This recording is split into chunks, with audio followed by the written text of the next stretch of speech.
one spark at a time. This is your daily spark.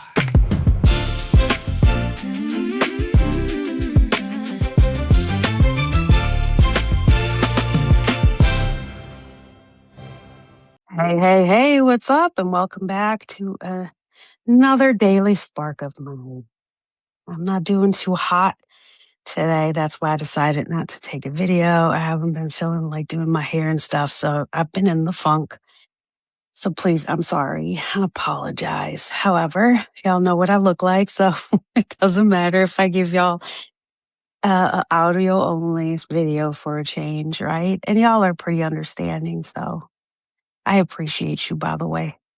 All right, so let's start. My topic today would be when cancer reveals who stays, support friendship and protecting your peace. Yep. I want to talk about something we don't always discuss when we talk about cancer. As a matter of fact, we don't like to talk about cancer, period. But unfortunately, it's in a lot of households a topic that needs to be talked about or should be talked about because one family member is unfortunately affected by it. We talk about the diagnosis, we talk about treatment, we talk about doctors, appointments, surgeries, medication, and recovery. But there's another part of the cancer journey that can change you just as deeply. It's the people. The people who step forward, the people who stand beside you, the people who become your support system, and sometimes the people who disappear, unfortunately. When someone is diagnosed with cancer or any other disease, that diagnosis doesn't only affect the patient, it touches spouses, partners, children, family members, caregivers, and friends. And I think the people doing the supporting deserve to be acknowledged. Supporting someone through cancer can be emotionally and physically exhausting. You may be trying to stay strong for someone you love, while privately dealing with fear, uncertainty, helplessness, and your own exhaustion. You may be driving to appointments, making phone calls, helping around the house, sitting in waiting rooms, listening, encouraging, and sometimes simply being there. And there's something we need to say more often. The person giving support needs support too. Caregivers and supporters are human. They can become overwhelmed. They can become emotionally exhausted. They need rest. They need people they can talk to. And sometimes they need a place where they don't have to be the strong one anymore. Taking care of yourself doesn't mean you care any less about the person going through cancer. It means you're human. But there's another side of this conversation.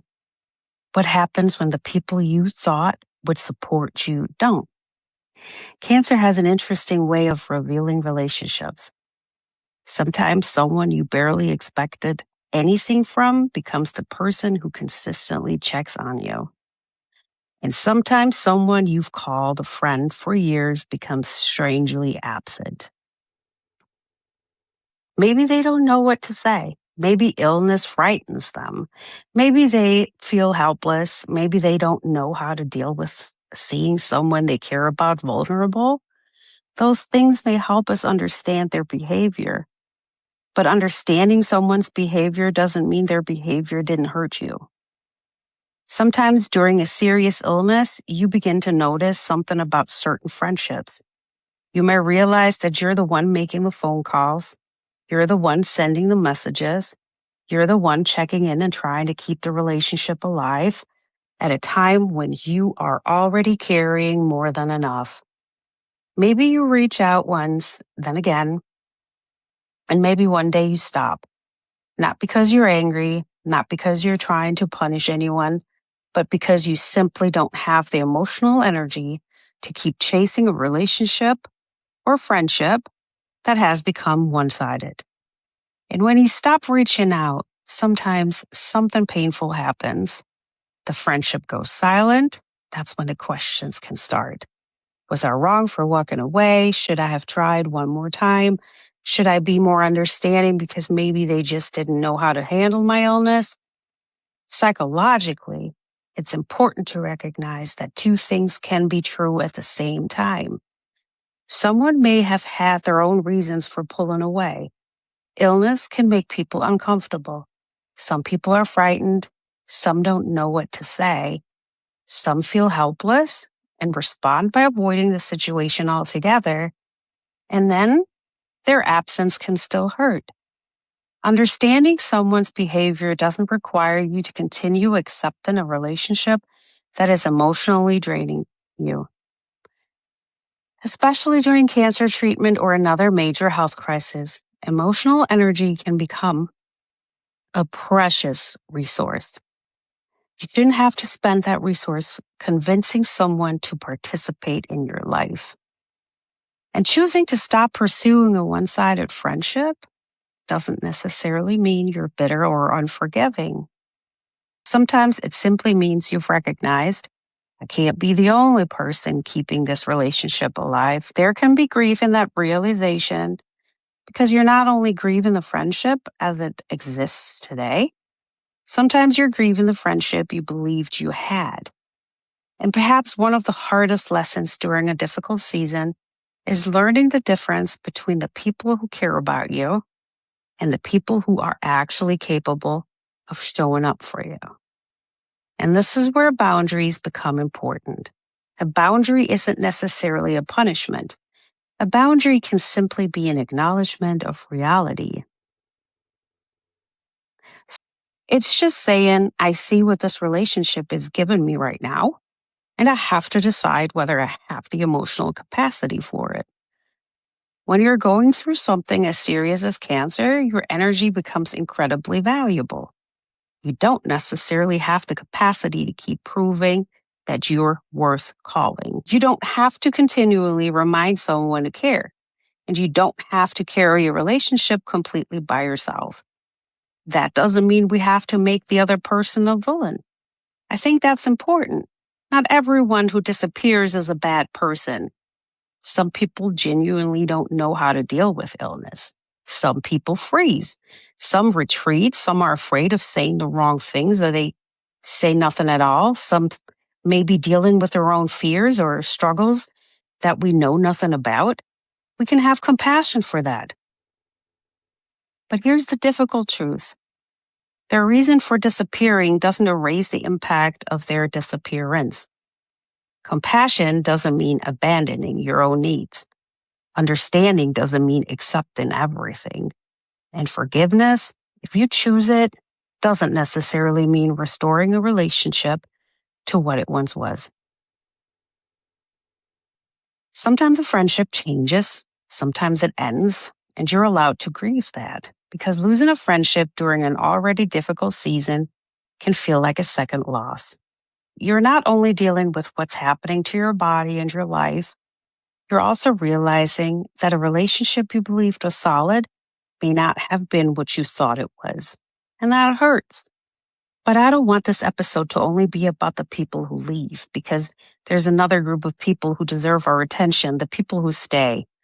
The friend who sends the message without expecting an answer, the person who says, I'm thinking about you, the person who sits beside you without trying to fix everything, the one who remembers the appointment, the one who brings dinner, the one who keeps you laugh on a day when you desperately needed to laugh, the person who allows you to talk about cancer when you need to and allows you to talk about absolutely anything but cancer when you've had enough.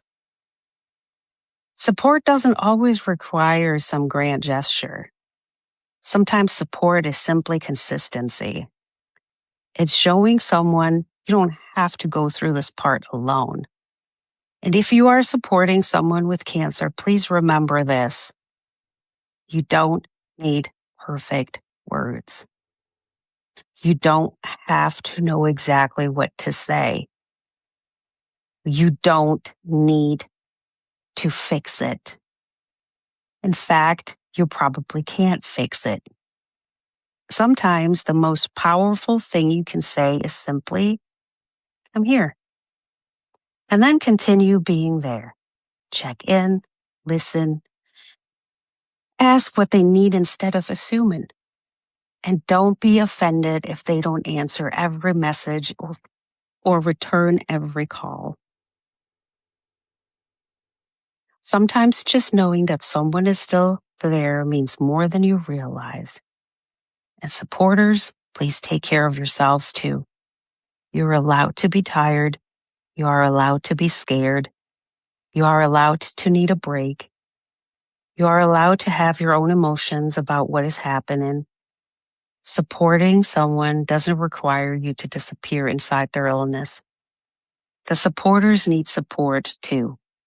And for the person going through cancer, maybe there's another lesson in all of this. Pay attention to the people who bring peace into your life during the storm. Pay attention to the people who don't require you to perform strength for them. Pay attention to the people who allow you to be afraid, angry, hopeful, exhausted, silly, quiet, whatever you happen to be that day. Pay attention to the people who stay. And if someone chooses to step away, you don't necessarily have to chase them. You can love what the friendship once was. You can be disappointed by what happened. You can understand that perhaps they weren't equipped to handle what you were going through. You can even forgive them and still decide this relationship no longer has a place in my life. Those things can exist at the same time.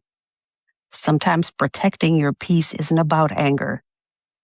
Sometimes it's simply about accepting what someone has shown you and deciding where your limited energy belongs.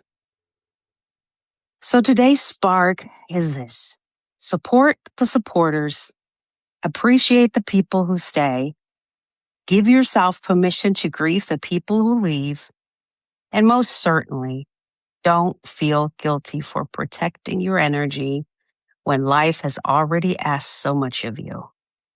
Because sometimes the hardest season of our lives don't just reveal our strength, they reveal our relationships. And that revelation can hurt, but it can also show us something incredibly valuable. Who is truly willing to walk beside us when the road gets hard? Until next time, this was your Daily Spark by Jacqueline. Take care of yourself, and don't forget to take care of the people who take care of you. Before you go, carry this with you today. Remember, you don't have to change your whole life today, just your next thought. This is Daily Spark by Jacqueline.